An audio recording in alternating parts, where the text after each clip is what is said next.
Hello दोस्तों, कैसे आप सब दोस्तों। उम्मीद है आप लोग सभी सही होंगे, सेफ होंगे। दोस्तों, आपके बार बार मैसेज आ रहे थे कि आप वीडियो क्यों नहीं बना रहे हैं। दोस्तों, मैं थोड़ा बिजी था, उस कारणवश नहीं बना पाया। आप बोल रहे हैं कि जब कॉपी आ गई तो वीडियो बनाओ, तो दोस्तों वीडियो आपके सामने समर्थ है। अब देखिए क्या है इसमें, पढ़ लेते हैं। केस वही है, जयवीर केस है वर्सेज ऑफ उत्तराखंड, और जो नंदन सिंह बोल रहा है वो कैविएट लगाई हुई थी। आगे देखते हैं इसमें क्या है। Permission to file special leave petition is guaranteed में, यानी कि जो एसपीएल है उसको क्या कर लिया, उसके लिए परमिशन दे दी है, उसको एक्सेप्ट कर लिया गया है सुप्रीम कोर्ट में। देखिए आगे लिखा हुआ है इसमें डिले कंडोन, इसका मतलब होता है क्षमा चाहेंगे, देरी के लिए क्षमा। ये तो अलग चीज़ हो गई। फिर आगे लिखा हुआ है इशू नोटिस रिटर्नेबल ऑन 31/1/2023। तो दोस्तों इसके बारे में बताना चाहूँगा। आप आगे देख सकते हो कि नोटिस रिटर्नेबल का क्या मतलब है, क्या नहीं है। हमने इसे नेट से भी सर्च किया है क्या है, तो आगे आप देखिएगा इसका क्या मतलब है। फिर आगे इसके पूरे जजमेंट के बारे में बताया जाएगा, आगे देखिए आप। देखिए दोस्तों, जो ये लिखा हुआ है रिटर्नेबल, वहाँ भी दिखाया था आपको जजमेंट में, यहाँ भी देख लेते हैं। What is notice returnable in supreme court, इसका क्या मतलब है। By using the stay order it does not mean that your PLA case admitted. इसका मतलब ये होगा कि इसका मतलब ये नहीं है कि जो आपका ऑर्डर है या आपका केस है उसको क्या कर लिया, एडमिटेड कर लिया गया है। इसका मतलब it is your case is admitted for further hearing. इसका मतलब है कि आपकी जो हेयरिंग है वो अगले केस के लिए एडमिटेड कर ली गई है, मतलब। And the returnable notice means, इसका मतलब देखे आगे, the concern department is someone with their reply on certain due to date for main LPA. इसका मतलब है जो इससे संबंधित जितने भी विभाग हैं जिनसे सवाल पूछे गए हैं, उनसे उनको रिप्लाई देने के बाद वो अपना जब रिप्लाई दे देंगे तब उनकी केस की सुनवाई होगी। आपको हिंदी में भी दिखा देता हूँ, वैसे मैंने हिंदी बता दी है, आगे देख सकते हैं। सुप्रीम कोर्ट में नोटिस योग्य वापसी योग्य क्या है। स्थगन आदेश जारी का मतलब ये नहीं कि मामले में आपकी दलील स्वीकार कर ली गई है, केवल आपका मामले आगे की सुनवाई के लिए स्वीकार कर लिया गया है। मतलब वो जो गारंटीड लिखा आ रहा है, इसका मतलब है कि जो बीएड का केस है उसको एक्सेप्ट तो कर लिया, लेकिन अगली सुनवाई के लिए जब तक के जितने भी उससे संबंधित विभाग है उनसे पूछ ना लिया जाए, केवल आपका मामले आगे की सुनवाई के लिए स्वीकार कर लिया गया। और वापसी योग्य नोटिस का मतलब है कि संबंधित विभाग को मुख्य एलपीए के लिए एक निश्चित तारीख पर उनके जवाबों के साथ बुलाया गया है। सिर्फ बुलाया गया है, आपको कुछ ऐसा नहीं है कि भर्ती उसमें स्टे अगर हो रहा है तो भर्ती आप चालू करेंगे। अगर इस हिसाब से देखा जाए, करने को सरकार कुछ भी कर सकती है, बीजेपी सरकार है, भारतीय जनता पार्टी है, कुछ भी कर सकती है। आगे मैं आपको दिखा सकता हूँ, आगे मैं फिर उसी पे जाता हूँ आपके जजमेंट पर।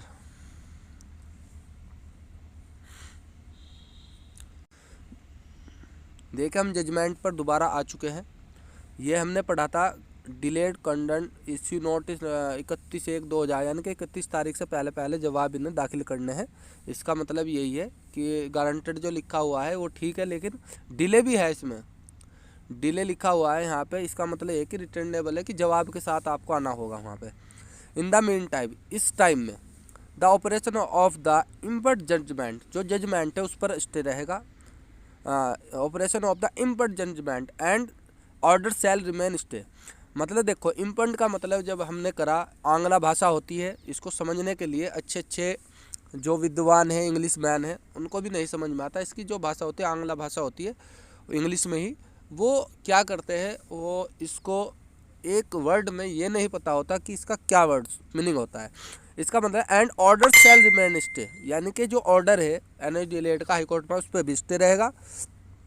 और operation of the impugned judgment, इसमें लिखा हो कि जो प्रतिक्रिया रहेगी इस महीने में वो सभी बंद रहेगी। ऑपरेशन द इम्पर्ट जजमेंट, यानी कि जो जजमेंट है, इम्पर्ट जजमेंट जितनी प्रतिक्रिया है उसके लिए, तो सारी इस महीने में जो हो रही है या हो गई, उन पर सब पे क्या रहेगा, फिलहाल के लिए स्टे रहेगा, यानी कि पूरी भर्ती पर स्टे रहेगा। वो देखो सरकार के हाथ में भर्ती कर रही है या नहीं कर रही है।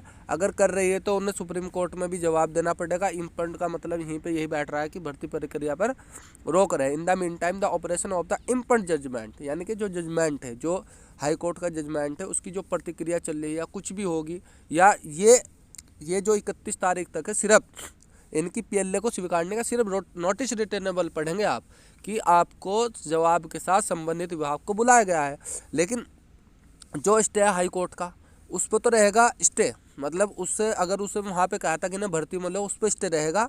लेकिन भर्ती प्रक्रिया ये चालू नहीं कर सकते। अगर करते हैं तो सुप्रीम कोर्ट है ये, वहाँ पे आप अर्जी लगा सकते हो, सब कुछ कर सकते हो, और सरकार की मनमानी जो होगी उस पर भी आप स्टे लगा सकते हो। अगर करते हैं तो आगे के जितने बीएड वाले हैं उनके लिए मुसीबत खड़ी कर सकते हैं लोग, क्योंकि जब ये इसका फैसला आएगा वहाँ पर, ये क्योंकि जो NSDL वो हारेगा नहीं। वजह यह है कि NCT से जब अप्रूव्ड हो जाता है, NCT जो है अपने आप में एक संविधान होता है, क्योंकि वो उसी के ऊपर डालेगा। मुझे पक्का पता है कि NCT के ऊपर डालेगा कि आप क्या कहना चाहते हो। कहेंगे कि हमने पहले ही दे रखा है, इन्होंने पहले ही अपना जो बयान था सब दे दिया था, और जितने भी इनके नोटिस थे वो सब निकाल देते, तो वहाँ से ये बाहर तो नहीं होंगे।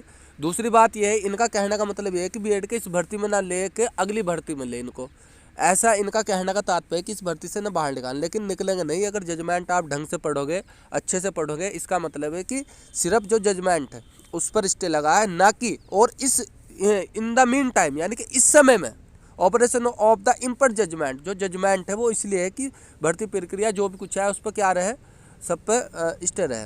तो दोस्तों वीडियो अच्छी लगे लाइक करें, कमेंट करें और शेयर करें। दोस्तों वीडियो इसलिए नहीं बन रही थी क्योंकि मैं बहुत बिजी था, इस कारणवश। ठीक है दोस्तों।